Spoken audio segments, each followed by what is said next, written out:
funny would that be? How funny would that be? On TV. Excuse me, everybody. Mr. President, congratulations on your fine flag.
14-year-old I live with.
Yeah, it worked out. You're a little bit.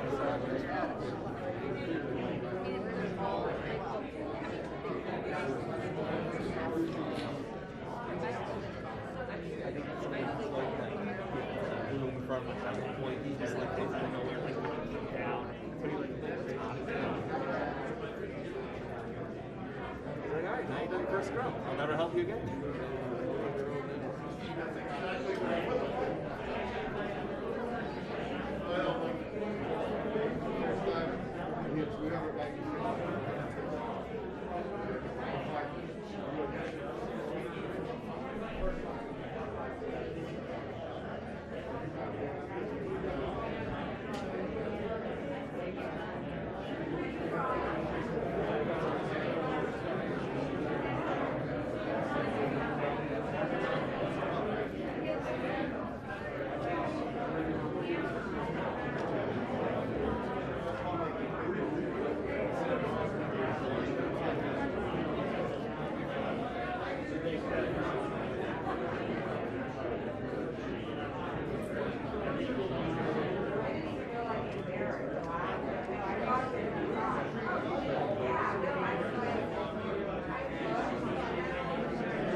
I know.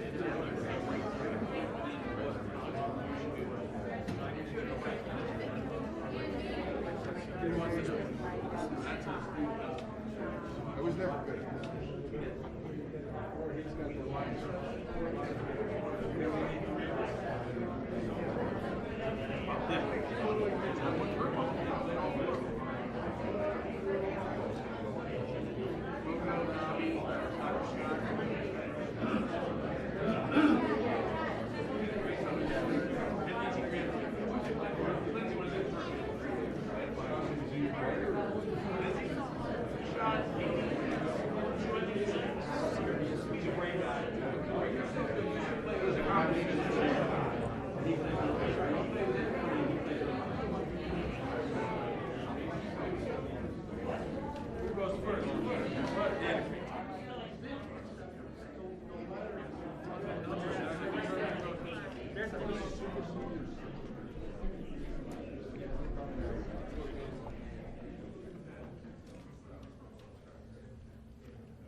Ladies and gentlemen, the President of the United States, Donald J. Trump.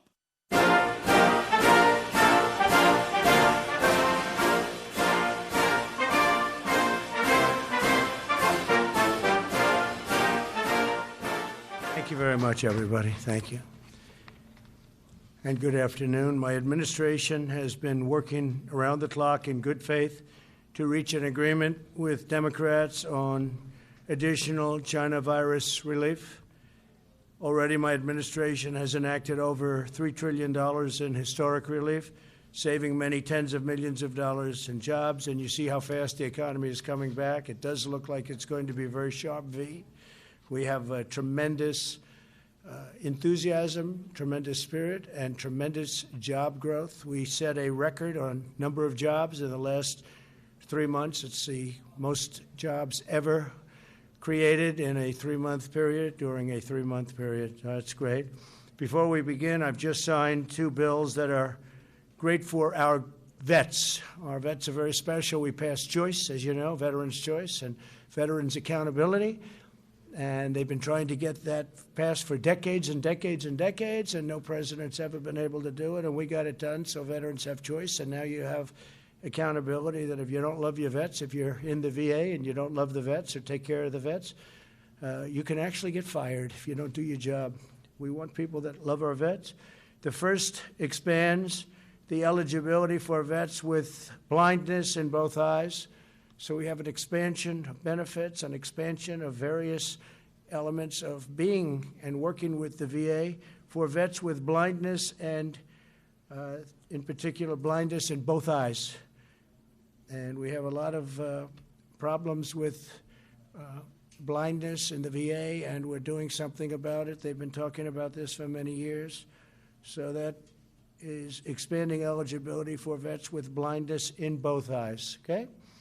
Second is requires the VA to establish a treatment court program for vets who need treatment rather than punishment for certain nonviolent crimes. And you know what that all means, and it's really something that they've been trying to get done for a long time. The second requires the VA to establish a treatment court. So this is a treatment court program for vets who need treatment rather than punishment for certain nonviolent crimes, okay? I think it's self-explanatory. We've wanted this for a long time. They've been trying to get it for a long time, and now we have it. and I want to thank everybody for helping us get that done. We had a lot of support from a lot of great people, including people in the VA. In the current negotiations, we have repeatedly stated our willingness to immediately sign legislation providing expanded unemployment benefits, protecting Americans from eviction, and providing additional relief payments to families. Democrats have refused these offers. They want to negotiate. What they really want is bailout money for states that are run by Democrat governors and mayors and that have been run very badly for many, many years and many decades, in fact. You know the states. Everybody knows who we're talking about and what we're talking about. I don't think we have to go over it. But what the Democrats primarily want is bailout money. It has nothing to do with the China virus. It has nothing to do with anything that we've been talking about over the last period of time. They want to bail out states that have been badly managed by Democrats, badly run by Democrats for many years, and in fact, in all cases, many decades. And we're not willing to do that. Nancy Pelosi and Chuck Schumer have chosen to hold this vital assistance hostage on behalf of very extreme partisan demands and the radical left Democrats, and we just can't do that. So hopefully we can do something with them at a later date, but we're going to be signing some bills in a little while that are going to be very important and will take care of pretty much this entire situation as we know it and as you have been covering it, and in some cases actually covering it accurately. Many of the far-left policies they're pushing have nothing to do, again, with what we have been working on so hard, namely the corona. You can call it so many different names. What a horrible thing China released upon the world. 1/3 of their bill, the HEROES Act, is spending completely unrelated money to the virus. Here are just a few of the policies in their extreme left bill. And again, this is a bill supported by Biden, and Biden is totally controlled now by the Bernie Sanders left wing of the party, and in fact, he's gone further left than Bernie Sanders ever dreamt of going. So obviously, other than Bernie have brought him left. If you look at the manifesto that they've agreed to, it's far further left than I've ever heard anything about Bernie Sanders. The massive taxpayer bailout of badly run blue states we talked about. That's one of the things they're looking to do. Measures designed to increase voter fraud. Banning voter ID. They want to ban voter ID. We should have voter ID in every state. Every state should have voter ID. You have ID on everything you do practically. Everybody has voter ID. Everybody has ID except for voters. When you vote, you don't want ID. They don't want it. We have some states with it. It works out great. And if you want to stop fraud in elections, have voter ID. They want measures designed to increase voter fraud, which is banning voter ID in all states and banning requirements for signature verification in federal elections. Now, why would they want, in this bill, which really has nothing to do with what we're talking about, stimulus, something banning voter ID in every single state? They want to ban it, including states where we already have it, because we have some states where we have it, Indiana and others that do very well. Why would they want to ban voter ID in all states? And why would they want to ban requirements for signature verification in federal election? Who would want a bill banning signature verification? What's that all about? You know what it's about? Fraud. That's what they want, fraud. They want to try and steal this election because, frankly, it's the only way they can win the election. The bill also requires all states to do universal mail-in balloting, which nobody's prepared for, regardless of whether or not they have the infrastructure. They want to steal an election. That's all this is all about. They want to steal the election. So in the bill, they have a bill that requires all states to do universal mail-in balloting, regardless of whether or not they have the infrastructure. Like in Nevada, it's such a disaster. Their infrastructure is a total disaster. They don't want to have signature verification. They don't want to have any of the safeguards that you need. And they don't want to have safeguards that are so common and so basic, and even other states that we disagree with have. This Nevada thing is a mess, but we'll see how the courts determine what the courts determine. But they certainly don't have the infrastructure in Nevada, so we'll see how it is. As you know, we brought suit last week And we'll see how that all works out. I think we're going to win it.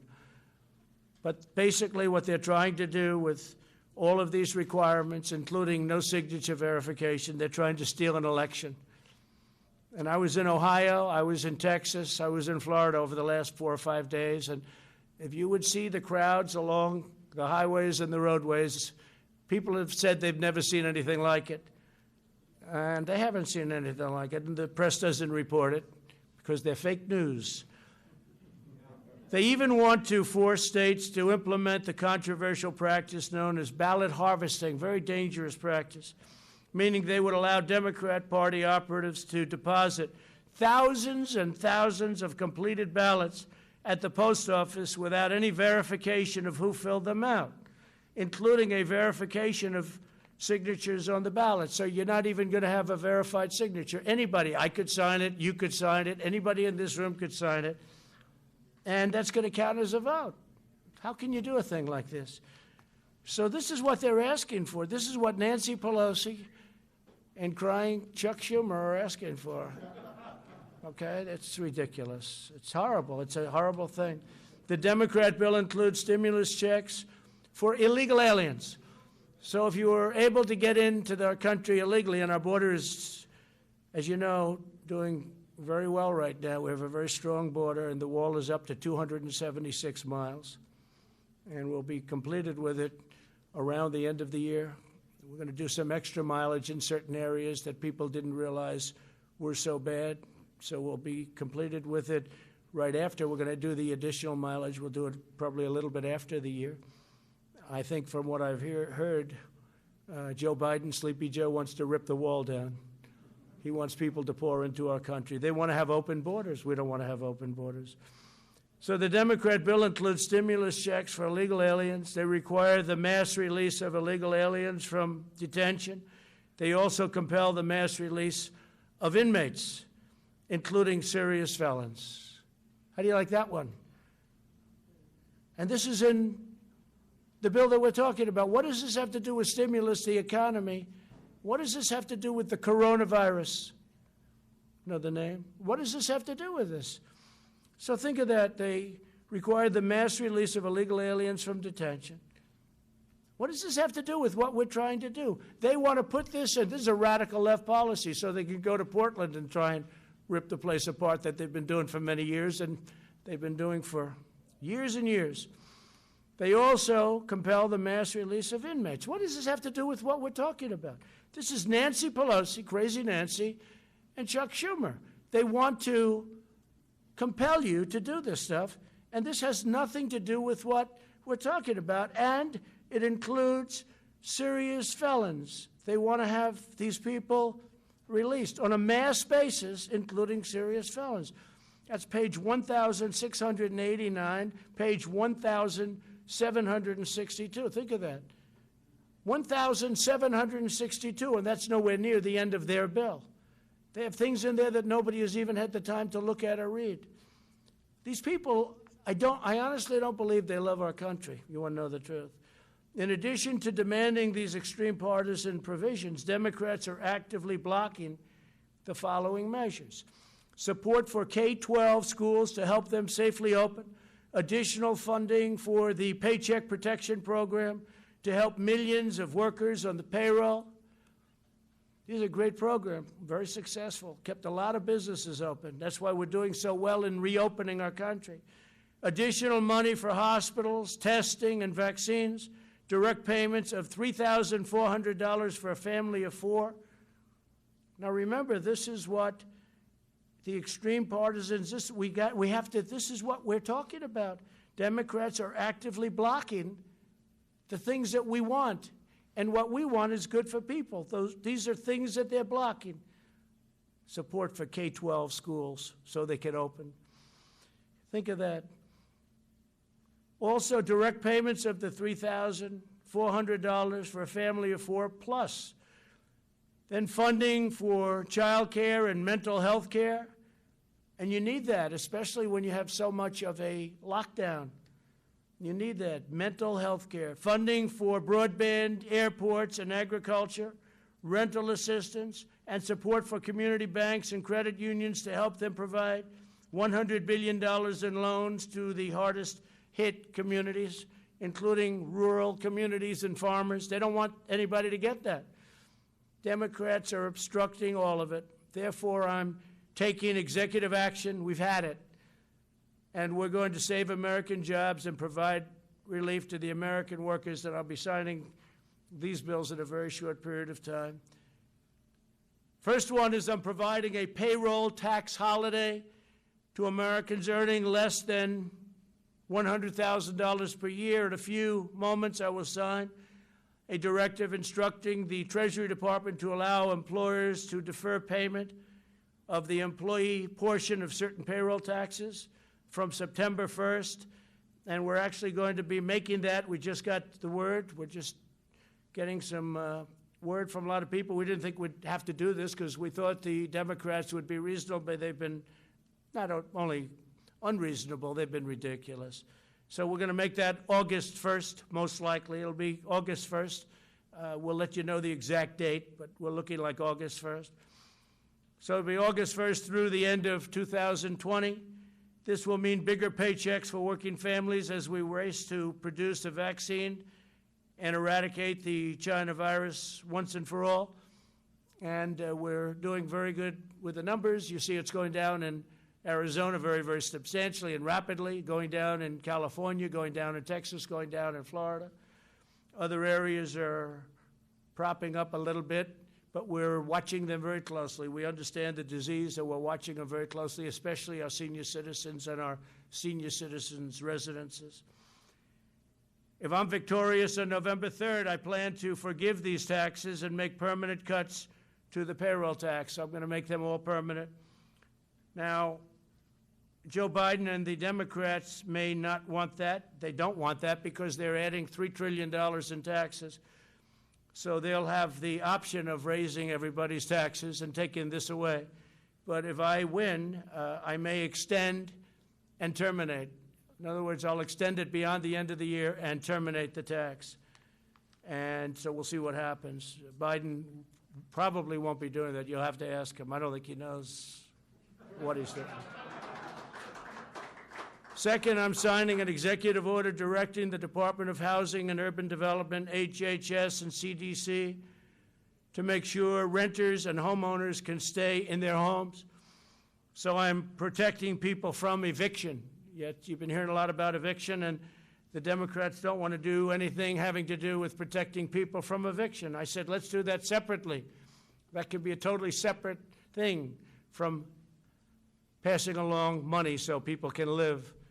And they didn't even want to protect people from eviction, so they would get evicted. It's not their fault that this virus came into our country. It's China's fault, and came into the world. By the way, a lot of the people, a lot of the states that were doing the best are having some problems. A lot of the states that we weren't thinking were doing the best are doing very well.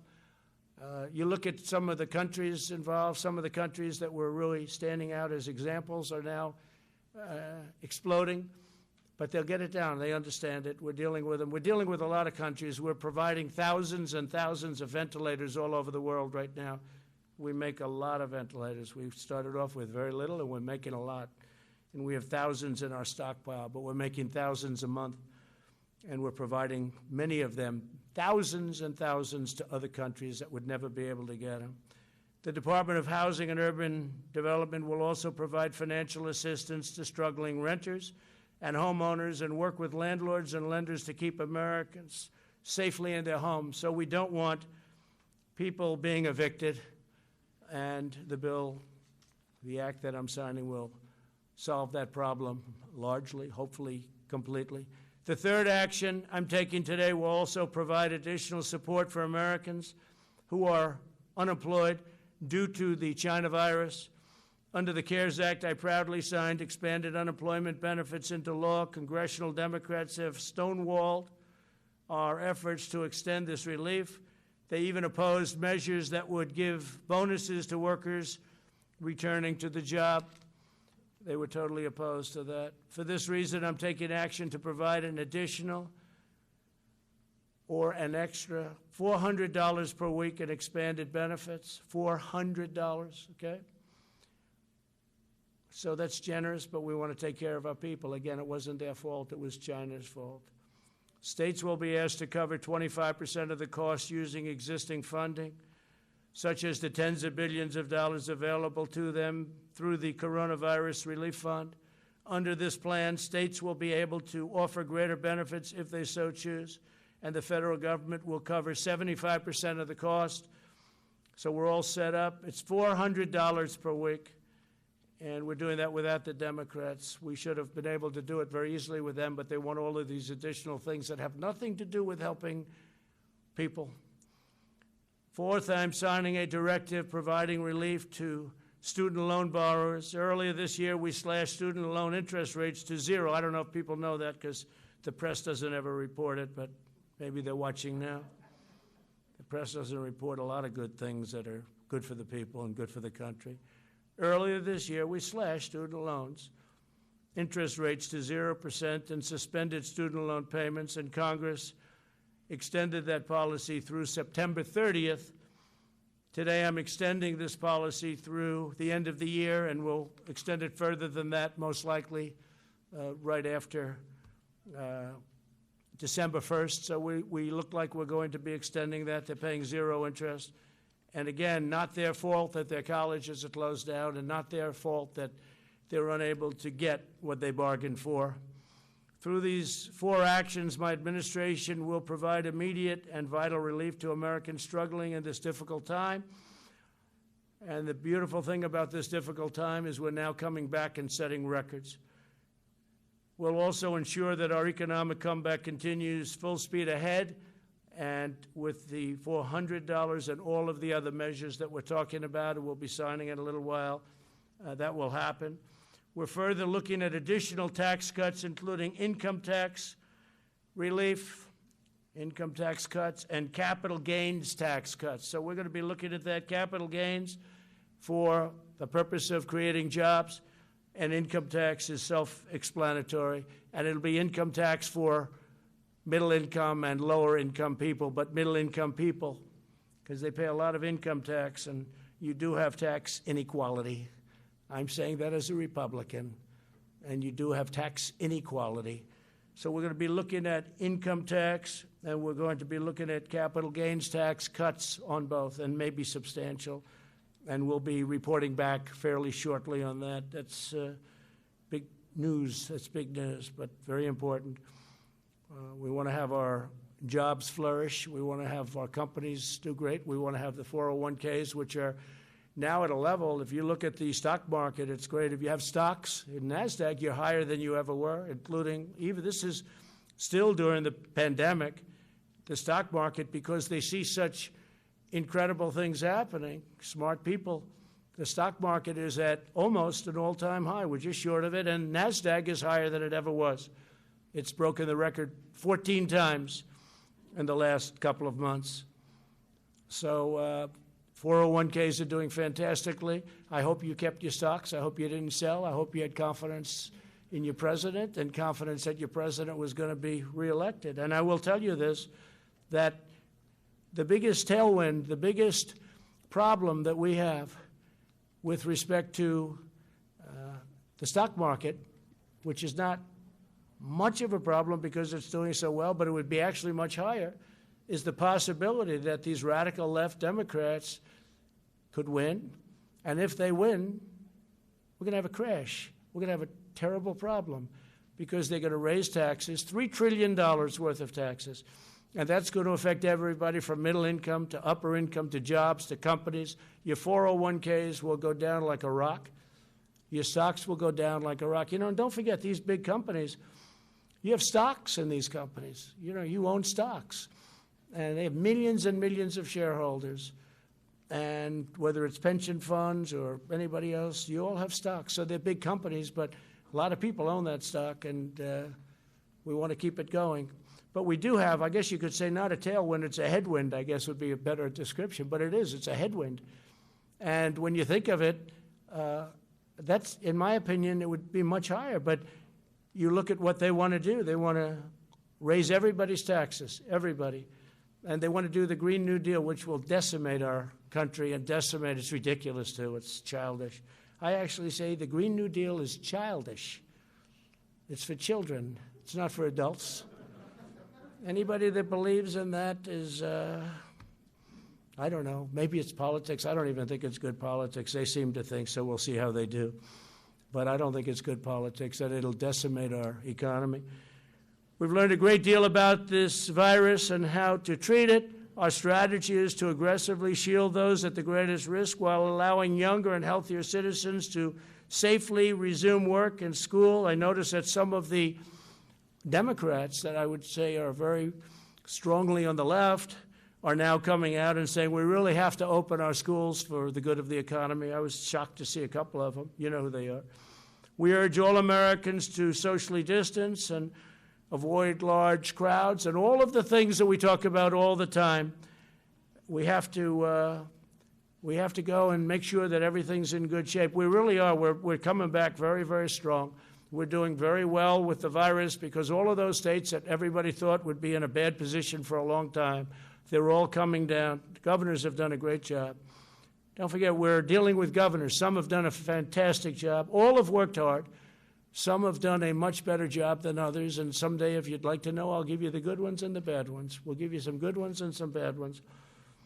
But by contrast, the never-ending lockdown being proposed by some, mostly, I guess you could almost say almost all in the Democrat Party, would inflict unimaginable harm to our people and to our health for decades to come. It'll hurt our economy, and they view that as a good thing. They actually view that as a good thing because they're interested in one date, November 3rd. And I actually think it's bad politics, and I think they're starting to come along because I'm seeing more and more people want to open up, and you see the devastating results of lockdowns, too. You know, you have depression and suicide and drugs and alcohol and bad marriages. Marriages that were very good turn out to be very bad. It's an amazing thing, and it's who would think it? But people get along for 20 years. I guess they didn't know each other very well, and now they're not getting along. And you had the opposite also. You've had people that get along better. They like each other more than they thought. That's okay, too. That we like. But the other situation is very, very, very, very bad. We'll develop a vaccine. We're going to have it very soon, and we're ready to distribute it, and we've got the military ready. Logistics, it's called.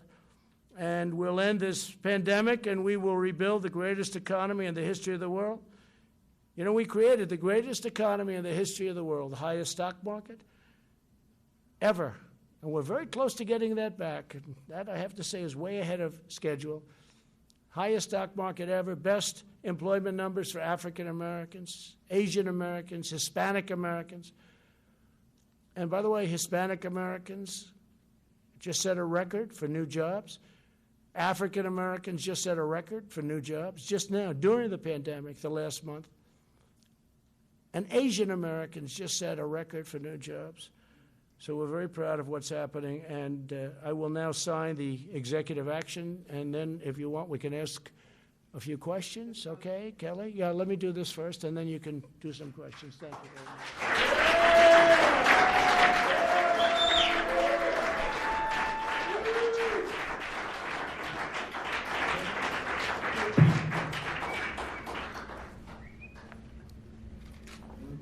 So this is for the authorization of other needs assistance program, major disasters declaration related to the coronavirus disease.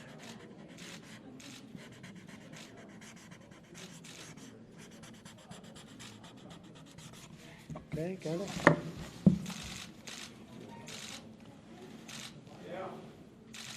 Okay.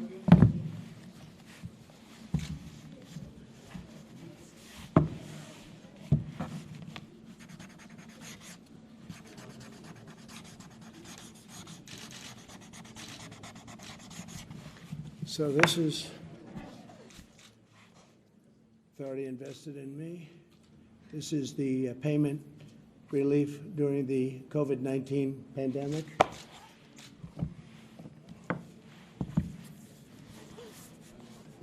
This is fighting the spread of the COVID-19 by providing assistance to renters and homeowners. We're doing assistance.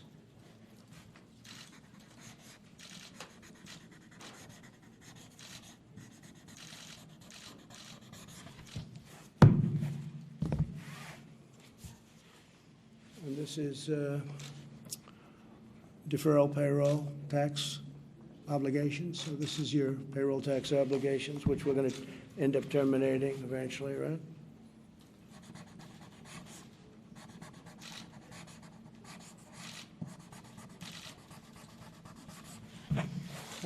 How many pictures can you take over there? I mean, you're taking hundreds of pictures? What are you doing? Okay. I will. So that's the story. Would anybody like a pen?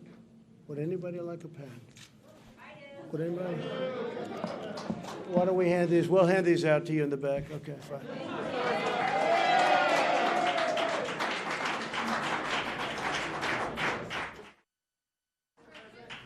Yes, please. Yes, sir. Can we start with the $400, sir? So just wanted to get your reaction. So you're saying the states will have to cover some of this cost, sir. Which governors have told you that they would sign on to Well, this? if they don't, they don't. That's up to them. But if they don't, they don't. That's going to be their problem. I don't think their people will be too happy. They have the money, so I don't think their people will be too happy. But if they don't, they don't. But again, the states have the money. It's sitting there. All right, Kelly. Sir, why did you decide on $400 when previously families were receiving $600? Yeah. That will be a hardship for many. What do you say to them? Well, no, it's not a hardship. This is the money that they need. This is the money they want, and this gives them a great incentive to go back to work. So this was much more than was originally agreed. The 600 was a number that was there, and as you know, there was difficulty with the 600 number because it really was a disincentive. Yeah, go ahead, please. Sir, the payroll tax cut was opposed by both parties on Capitol Hill. Can you give your rationale as to why you think that's so important, particularly since it doesn't help Americans who currently don't have jobs? It helps people greatly. It helps our country get back, and anybody that would say anything different, I think, is very foolish. Everybody wanted it. By the way, the Democrats want it. The Republicans want it. They just couldn't get it. They just couldn't come to an agreement, but everybody wants it. And the very important thing is the people want it, and the people need it, actually. Yeah. Mr. President, you said that this will pretty much take care of the entire situation, but as you said, there's not money for reopening schools, other important items. Is your administration willing to go back to Democrats to try to actually negotiate? Well, the answer is yes, but we have money to do other things. So we have a lot of money that was unspent, and we'll be able to do things with the money that was unspent. We have significant money that was unspent, and we will be able to use that for different purposes. Go ahead.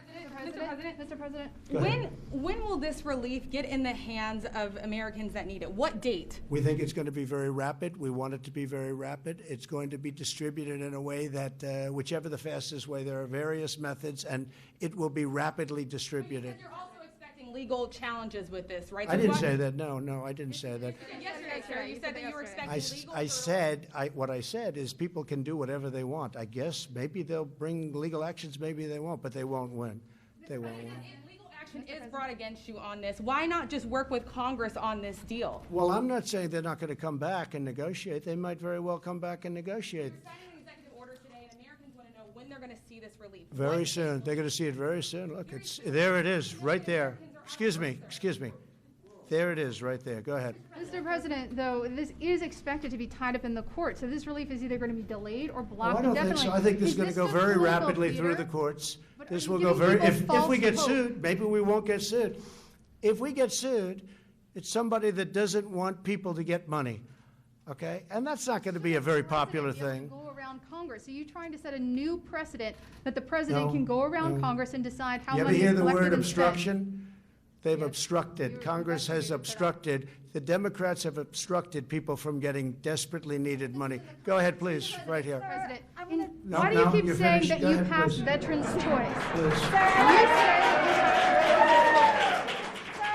you passed veterans' choice. It was passed in 2014. Okay, excuse me. Go ahead, please. But it was a false statement, sir. Okay. Thank you very much, everybody. Thank you very much.